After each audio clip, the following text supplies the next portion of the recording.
membres du jury, cher auditoire, chère contradictrice, bonjour.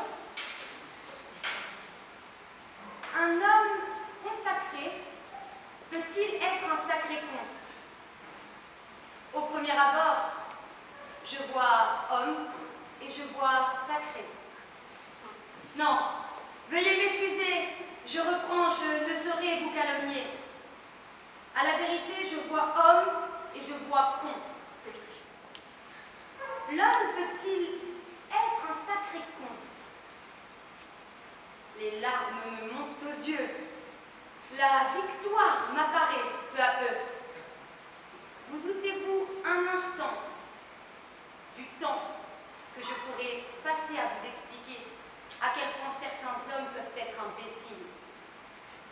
10 minutes ne sauraient suffire. Fort de mon génie, poussé par mon énergie, je me mis à taper frénétiquement sur les touches de mon clavier, pensant à remercier au plus vite le camarade qui m'avait attribué ce sujet. Me rapprochant alors de mon écran, je constate, incrédule, comme est écrit avec un H majuscule. Désillusion. Je recule. Après quelques minutes à rouspéter, je finis par accepter le fait que le sujet implique aussi que cet homme soit consacré et là. Laissez-moi crever. Plus aucune idée ne fuse dans ma tête. Plus aucun pic sanglant, plus aucune inspiration. Moi qui suis si intelligente, moi qui suis si perspicace d'habitude, si apte à analyser la langue française avec autant de perfection que mes compères en leur temps, Hugo, Zola, Rimbaud. Me voilà prise au piège. Ça vous choque? Que je me sente aussi formidable, aussi spéciale? Moi, non. Mais il est vrai, je le reconnais, vous dire à voix haute que je suis une championne me fait passer pour une sacrée conne. À l'heure du voyeurisme écrasant, à l'heure du regard sur soi si pesant, à l'heure où le respect se compte en like Instagram et où s'afficher à poil fait de nous de vraies femmes, il n'y a pas besoin de grande consécration pour être de sacrés cons. Pourtant, pour la plupart, nos parents sont des gens simples, désireux d'élever leurs enfants de la meilleure des manières, pour qu'arrivé à l'âge où l'envol devient nécessaire, ils ne tombent pas par terre, désireux qu'il respecte son prochain en outrepassant jamais les limites de la bienséance, c'est certain. Si les miens me voyaient aujourd'hui, user de mon éloquence pour balayer la concurrence, s'ils m'entendaient aujourd'hui vous dire à quel point je me sens extraordinaire, dénigrant du même coup mon adversaire, ils se diraient: qu'avons-nous raté? Notre méthode n'était peut-être pas la bonne, visiblement notre fille est devenue une sacrée conne. Veuillez m'excuser, je suis d'une extrême grossièreté, je n'ai parlé que de moi, me plaçant, sans le vouloir, au centre du débat, vous faisant penser, peut-être que vous tous ici n'êtes pas concernés. Mais détrompez-vous. Tout homme peut être un sacré con. Donnez maintenant à l'homme la reconnaissance. Donnez-lui la célébrité. Donnez-lui l'admiration de ses compatriotes, le pouvoir de transformer tout ce qu'il touche en or. Il suffit pour ça d'un écrit bien rédigé, d'une voix bien placée, d'une rencontre fortunée, d'une destinée exceptionnelle, et même pas, des fois, il suffit simplement d'être belle. Rien de très difficile aujourd'hui que d'être consacré.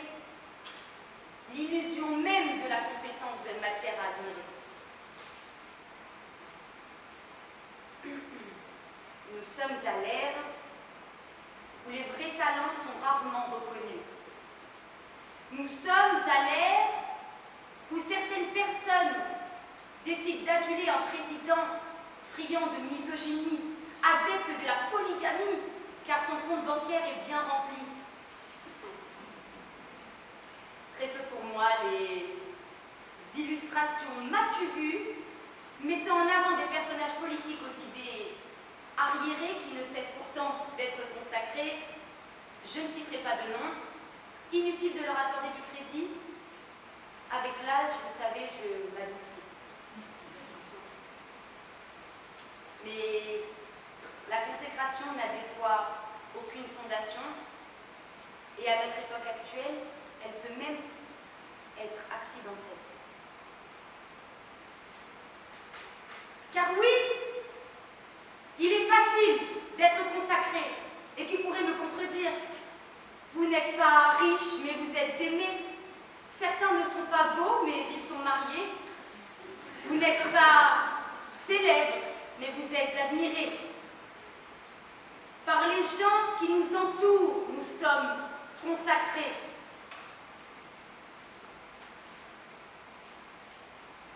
Étudiante de niveau moyen, citoyenne de seconde main, je suis une fille ordinaire à l'esprit un peu rebelle, révolutionnaire. Arrivée en demi-finale, ma consécration est presque totale. Pourtant, je ne suis qu'un homme et ma destinée n'est pas hors norme. Mais fumant ma cigarette sur les bancs de la fac, je croisais quelques têtes qui me félicitaient de ma prestation. Et en route vers la bibliothèque, je fus accostée quelquefois par des étrangers qui se rappelaient mon nom. Et lorsque l'on me demandera à quel point aujourd'hui j'ai été bonne, fière de ma consécration, je me sentirai en pleine ascension. Je dirai alors à qui veut l'entendre que j'ai été la meilleure et que j'ai suscité les acclamations.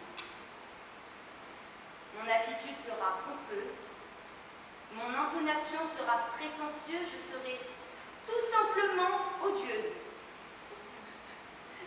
Mais je me sens consacrée, alors je peux m'autoriser à être une peste une journée. À ce stade-là de ma plaidoirie, j'espère que vous l'aurez compris. J'ai usé d'un syllogisme connu, dont la finalité n'est pas inattendue, puisque l'homme peut être un sacré con, que tout homme peut être sacré, alors l'homme consacré peut être un sacré con. Ne paniquez pas. Si vous n'arrivez pas à me suivre, je ne vous en tiens pas rigueur. Vous êtes assis, là, à écouter un discours dont je suis l'auteur, et j'utilise une technique inventée par les meilleurs. Vous avez le droit de vouloir m'en mettre une bonne. Des fois, l'homme consacré peut être une sacrée conne. Merci.